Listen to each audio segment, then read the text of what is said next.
आज 16 दिसंबर है। भारत आज 1971 में पाकिस्तान से हुई जंग का विजय दिवस मना रहा है। 50 साल पहले यानी 16 दिसंबर 1971 को पाकिस्तानी फौज के 90,000 सैनिकों ने हथियार डाले थे। भारत में यह दिन विजय दिवस के रूप में मनाया जाता है। पाकिस्तानी फौज के सरेंडर के बाद 13 दिन तक चला युद्ध समाप्त हो गया और साथ ही जन्म हुआ बांग्लादेश का। आइए जानते हैं कि 16 दिसंबर 1971 को आखिर हुआ क्या था। 1971 के ऐतिहासिक युद्ध में पूर्वी कमान के staff officer major general JFR Jacob ने महत्वपूर्ण भूमिका निभाई थी। उस वक्त भारतीय सेना के प्रमुख फील्ड मार्शल सैम मानेकशॉ ने मेजर जनरल जैकब को ही समर्पण की सारी व्यवस्था करने के लिए ढाका भेजा था। मेजर जनरल जैकब ने ही जनरल नियाजी से बात कर उन्हें हथियार डालने के लिए राजी किया था। मेजर जनरल जैकब ने बांग्लादेश युद्ध पर लिखी अपनी autobiography an odyssey in war and peace में लिखते हैं, 16 दिसंबर को मेरे पास मानेकशॉ का फोन आया कि जैक ढाका जाकर आत्मसमर्पण करवाइए। मैं जब ढाका पहुंचा तो पाकिस्तानी सेना ने मुझे लेने के लिए एक ब्रिगेडियर को कार लेकर भेजा हुआ था। मुक्तिवाहिनी और पाकिस्तानी सेना के बीच लड़ाई जारी थी। गोलियों की आवाज साफ सुनी जा सकती थी। हम जैसे ही उस कार में आगे बढ़े, मुक्ति सैनिकों ने उस पर गोलियां चलाईं।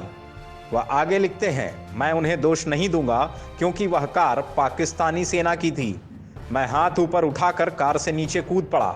वह पाकिस्तानी ब्रिगेडियर को मारना चाहते थे। हम किसी तरह पाकिस्तानी सेना के मुख्यालय पहुंचे। आत्मसमर्पण के संदर्भ में मेजर जनरल जैकब लिखते हैं, जब मैंने नियाजी को आत्मसमर्पण का दस्तावेज पढ़कर सुनाया तो वह बोले, किसने कहा कि हम आत्मसमर्पण करने जा रहे हैं? आप यहां सिर्फ युद्ध विराम कराने आए हैं। यह बहस चलती रही। मैंने उन्हें कोने में बुलाया और कहा, हमने आपको बहुत अच्छा प्रस्ताव दिया है। इस पर हम वायरलेस से पिछले 3 दिनों से बात कर रहे हैं। हम इससे बेहतर पेशकश नहीं कर सकते। हम यह सुनिश्चित करेंगे कि अल्पसंख्यकों और आपके परिवारों के साथ अच्छा सलूक किया जाए और आपके साथ भी एक सैनिक जैसा ही बर्ताव किया जाए। वे आगे लिखते हैं, इस पर भी नियाजी नहीं माने। मैंने उनसे कहा कि अगर आप आत्मसमर्पण करते हैं तो आपकी और आपके परिवारों की सुरक्षा की जिम्मेदारी हमारी होगी, लेकिन अगर आप ऐसा नहीं करते तो जाहिर है हम कोई जिम्मेदारी नहीं ले सकते। उन्होंने कोई जवाब नहीं दिया। मैंने उनसे कहा, मैं आपको जवाब देने के लिए 30 मिनट देता हूं। अगर आप इसको नहीं मानते तो मैं लड़ाई फिर से शुरू करने और ढाका पर बमबारी करने का आदेश दे दूंगा। यह कहकर मैं बाहर चला गया।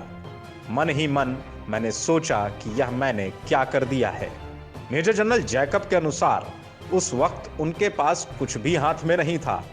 पाकिस्तान के पास ढाका में 26,400 सैनिक थे और हमारे पास सिर्फ 3,000 सैनिक, और वह भी ढाका से 30 किलोमीटर बाहर। अगर वह नहीं कह देते हैं तो मैं क्या करूंगा? मैं 30 मिनट बाद अंदर गया। आत्मसमर्पण दस्तावेज मेज पर पड़ा हुआ था। मैंने उनसे पूछा, क्या आप इसे स्वीकार करते हैं? वे चुप रहे। मैंने उनसे 3 बार यही सवाल पूछा। फिर मैंने वह कागज मेज से उठाया और कहा कि मैं अब यह मानकर चल रहा हूं कि आप इसे स्वीकार करते हैं। उन्होंने लिखा कि दस्तावेज पर हस्ताक्षर 5 बजने में 5 मिनट कम पर हुए थे, यानी 4:55 पर। दस्तावेज में भी कुछ गलतियां थीं, इसलिए 2 सप्ताह बाद अरोड़ा और नियाजी ने कलकत्ता में दोबारा उन दस्तावेजों पर हस्ताक्षर किए।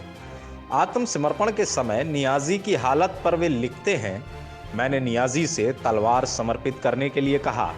उन्होंने कहा, मेरे पास तलवार नहीं है। मैंने कहा, तो फिर आप पिस्टल समर्पित करिए। उन्होंने पिस्टल निकाली और अरोड़ा को दे दी। उस समय उनकी आंखों में आंसू थे। वे आगे लिखते हैं, लेफ्टिनेंट जनरल जगजीत सिंह अरोड़ा और नियाजी और किसी के बीच एक भी शब्द का आदान प्रदान नहीं हुआ। भीड़ नियाजी को मार डालना चाहती थी।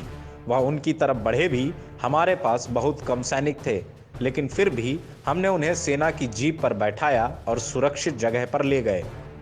यहाँ आखिरी में आपको एक बात और पता होनी चाहिए कि पूर्व प्रधानमंत्री इंदिरा गांधी ने संसद में घोषणा की थी कि पाकिस्तानी सेना ने 4:31 पर हथियार डाले थे, लेकिन वास्तव में यह आत्मसमर्पण 4:55 पर हुआ था।